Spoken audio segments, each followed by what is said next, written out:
Bueno, Guadalupe, te cuento que justamente para hablar de temas sobre la cumbre y resolver, diría yo, algunas dudas que tenemos muchos sobre los resultados de la cumbre, más allá de lo que vimos, saber qué fue lo que ocurrió y qué es lo que va a pasar, cuáles han sido esos resultados. Jonathan del Rosario está con nosotros. Usted es asesor Sí, de políticas públicas de la Presidencia de la República. de políticas públicas de la Presidencia de la República. Conversábamos un poco fuera de cámara sobre los resultados a nivel de lo que se habló en el Pleno. ¿Qué pasa con esto? ¿Se redacta un documento? Usted me explicaba que ya esto viene de hace unos meses que se va creando sobre lo que se va a hablar. Más o menos por ahí. Correcto. Bueno, ante todo un saludo a los televidentes de Next TV. En efecto, mira, todo proceso de cumbres va precedido de un trabajo técnico previo, ¿no? Y esto es algo estándar. Por ya 4 meses los técnicos se estuvieron reuniendo en el seno de la Organización de Estados Americanos y aquí en Panamá para dar vida a este documento, un documento técnico de un gran nivel para cubrir los diferentes temas de la cumbre: educación, seguridad, salud, participación ciudadana, derechos humanos. Y por supuesto este documento es validado, ¿no?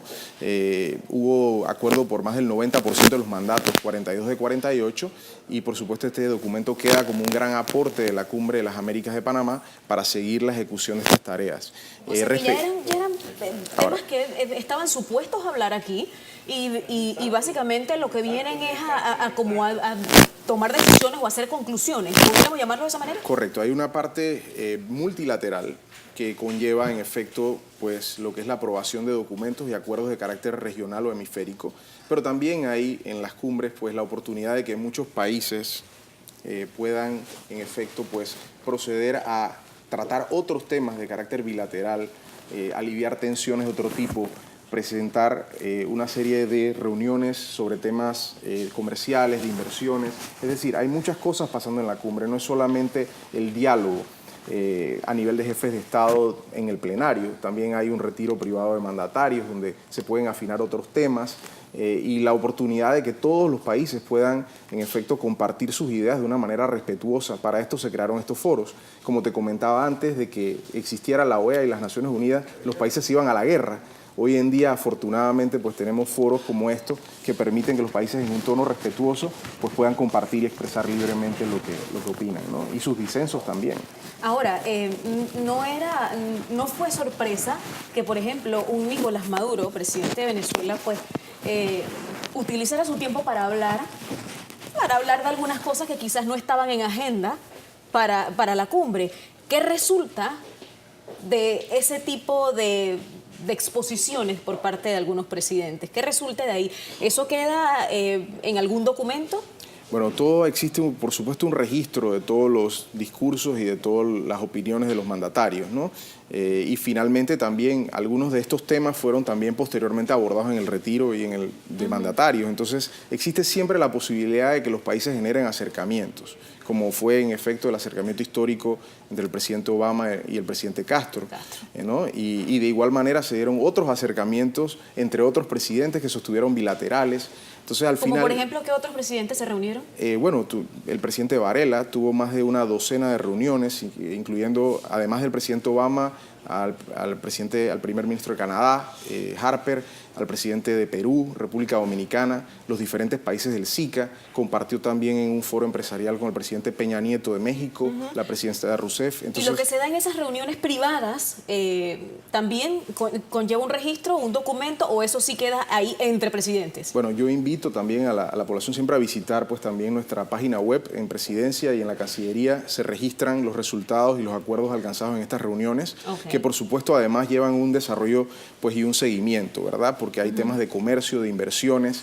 El presidente Varela también, por ejemplo, se reunió con congresistas de los Estados Unidos y con representantes de la Cámara de Comercio.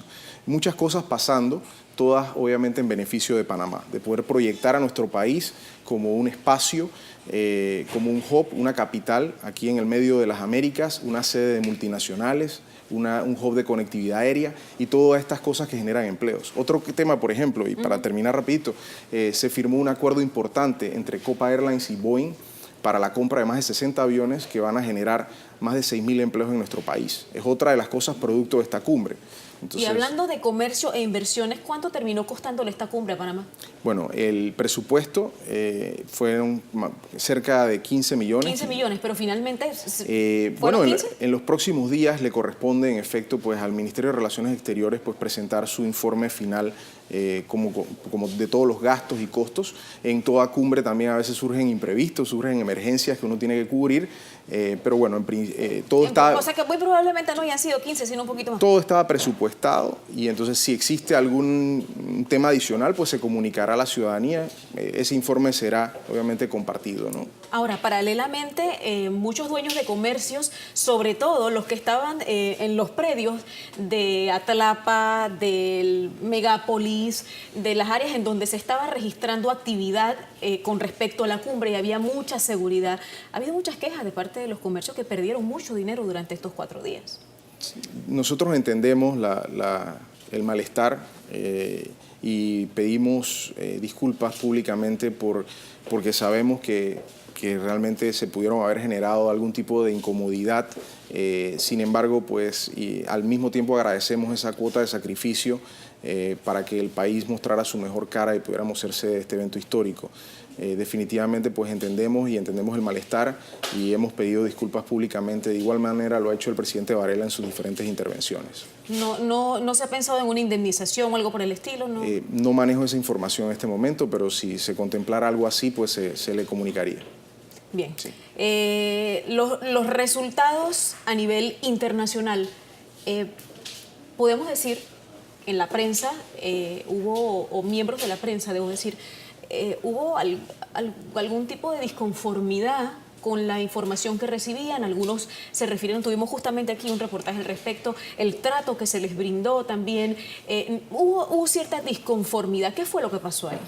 Bueno, en realidad pues las cumbres, y esto ocurre en Panamá, ocurre en Naciones Unidas, tienen áreas restringidas para los jefes de Estado, áreas donde los medios obviamente se les permite estar.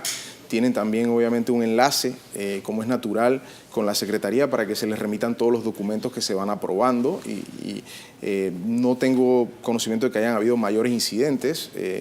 Habiendo estado en la cumbre, lo que sí vi fue una presencia muy activa de los medios de comunicación en los diferentes foros, porque fueron 5 foros contando la cumbre. Sí, les costaba mucho entrar. El de rectores, el de mandatarios, el de juventud, sociedad civil, y vi una presencia muy activa de los medios y también el presidente Varela en cada uno de estos foros estuvo compartiendo con los medios abiertamente y dándoles reporte de los diferentes temas que se iban tratando. Entonces, algunos jefes de Estado sabemos que quizá no mantienen esa relación tan fluida con los medios de comunicación, pero el presidente Varela, como presidente de esta cumbre de las Américas, estuvo en constante contacto con los medios dentro y fuera de los foros. Así que sentimos que de alguna manera, como todo en la vida, se puede mejorar, pero pensamos que tuvimos una cumbre exitosa y que se le dio también pues el acceso a los medios para que tuvieran la información a medida que ésta se iba generando.